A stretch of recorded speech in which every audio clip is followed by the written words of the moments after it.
안녕하세요. 아마노 전문 다나암 요양병원 원장 정신건강의학과 전문의 김기태입니다. 부모시대 TV 첫 편에서 다나암 요양병원을 소개합니다로 인사드리고 다시 만나 뵙게 됐습니다. 앞으로 우울증, 불안, 수면장애, 공황장애와 같은 정신의학적인 문제들에 대해서 다뤄보려고 합니다. 오늘은 첫 시간으로 코로나 블루에 대해서 알아보겠습니다. 코로나 블루는 요즘 만들어진 신조어인데요. 코로나 감염증에서의 코로나와 우울하고 저조한 기분을 나타내는 블루가 합쳐져서 코로나 감염증 유행으로 생기는 우울하고 저조한 기분을 뜻합니다. 거의 2달 넘게 우리 모두는 개인적인 생활부터 전 세계 사회 전반에 일어나고 있는 변화까지 마치 끝이 보이지 않는 롤러코스터를 타는 느낌입니다. 병을 극복하기 위해 매일매일 손을 씻고 사람들과 거리를 두고 바이러스를 피하기 위해 많은 노력을 기울이고 있습니다. 하지만 시간이 지날수록 지치는 스스로의 모습을 문득문득 느낍니다.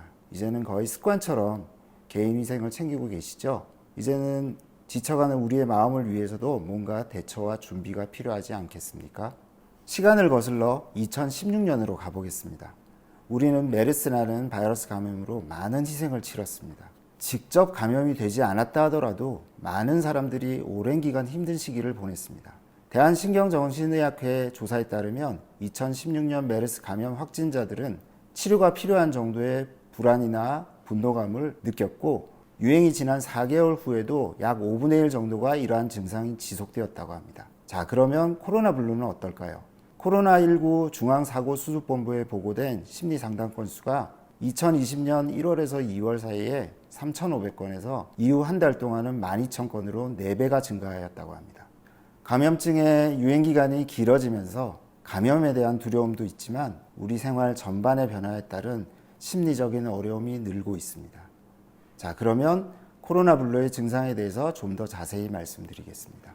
2020년 1월 중국 우한에서 코로나19 유행이 시작되었을 때 많은 사람들이 느낀 것은 우울함보다는 불안함이었습니다. 감염에 대한 불안부터 시작해서 꼬리에 꼬리를 무는 생각들이 코로나19가 전 세계적으로 유행하기 시작하면서 점점 늘어나고 반복되었고 우리를 지치게 했습니다. 재택근무를 하고 사회적 거리를 두면서 서로 간의 소통도 많이 줄어들었고 생활 반경이 좁아진 것처럼 생각하는 깊이와 너비도 줄어들었습니다. 재충전할 기회가 줄어들면서 지친 마음이 다시 나아질 기회도 줄었습니다. 마치 터널 아래 보이는 아주 조그만 출구의 풍경이 세상에 다인 것처럼 마음의 시야도 좁아지고 기분이 침체하게 됩니다. 전염병 유행기의 일반적인 심리 반응을 보겠습니다. 처음에는 불안하고 예민하고 이런 증상들로 시작합니다.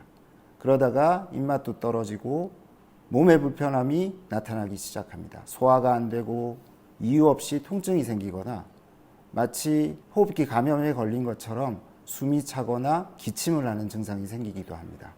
이런 기간이 길어지고 반복되면 무기력해지고 우울감이 생기고 잠을 못 자는 증상까지 발생하게 됩니다. 대부분의 건강한 사람들은 정도에 따라서 다르지만 잘 극복해 오고 계실 겁니다.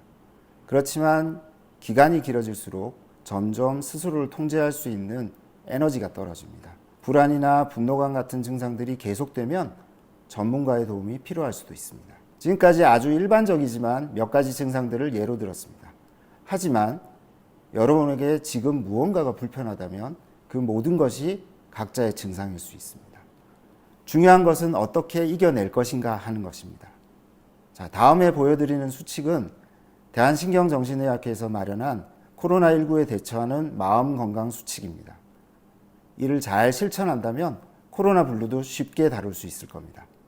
자, 우리가 손을 씻고 마스크를 하듯이 우리의 마음에도 방역이 필요합니다. 여러분들이 아셔야 될 중요한 사항은 불안은 지극히 정상적인 감정이라는 것입니다. 우리가 몸과 마음이 위험에 처하게 되면 불안은 우리에게 경고를 보내주는 겁니다. 이런 경고가 자꾸 누적이 되고 힘들게 되면 전문가의 도움이 필요합니다.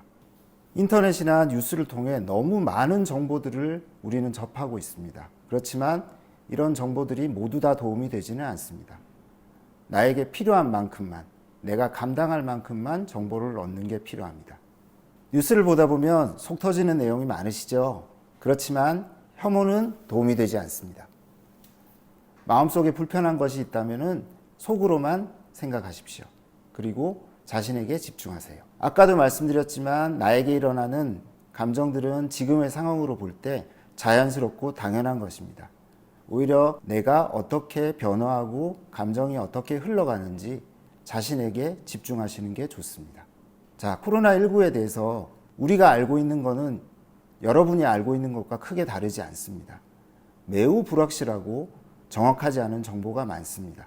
그런 정보들에 현혹되지 말고 현재 있는 생활에 집중하십시오. 자가격리 중이든 재택근무를 하든 이제 사람과 만나는 일이 많이 줄었습니다. 그럼에도 불구하고 가족들이나 친구, 동료와 서로 소통을 유지하면서 불안을 이겨내시기 바랍니다. 여러분에게 많은 시간이 주어질 것입니다. 좀 더 가치 있고 긍정적인 활동이 여러분의 마음을 안정시키는 데 도움이 될 것입니다. 노래를 듣든 좋은 구절을 글로 써보든 푹 쉬든 여러 가지 활동을 유지하시기 바랍니다. 제가 오늘 말씀드린 것 중에 가장 중요한 거라고 생각합니다. 규칙적인 생활은 내 심신에 안정을 주는데 큰 도움이 될 것입니다. 푹 자고 하루 세 끼를 꼬박꼬박 정기적으로 드시고 배출도 잘하시고 남는 시간이 있다면 자신을 위해 투자하십시오. 코로나19만 감염되는 것이 아닙니다. 기분도 사람들이 모여 있으면 전염되기 마련입니다. 주변에 아프고 취약한 분들에게 관심을 가져주시는 것도 중요합니다. 그렇지만 내가 편안해질 때가 다른 사람에게도 긍정적인 영향을 줄 것입니다. 머지않아 코로나19도 종식이 될 것입니다. 그때까지 서로를 응원해주고 힘내시기 바랍니다. 지금까지 일명 코로나 블루라는 것에 대해서 알아보았습니다. 정도에 따라 다르겠지만 우리는 지금 이 모든 과정을 겪었을 수도 있고 일부만 겪었을 수도 있습니다. 마치면서 제가 드리고 싶은 말은 이 모든 것들이 자연스럽고 정상적일 수 있다는 것입니다. 기나긴 터널을 지나면 터널에서 보이던 만큼이 아니라 더 나은 풍경이 보일 것입니다. 감사합니다.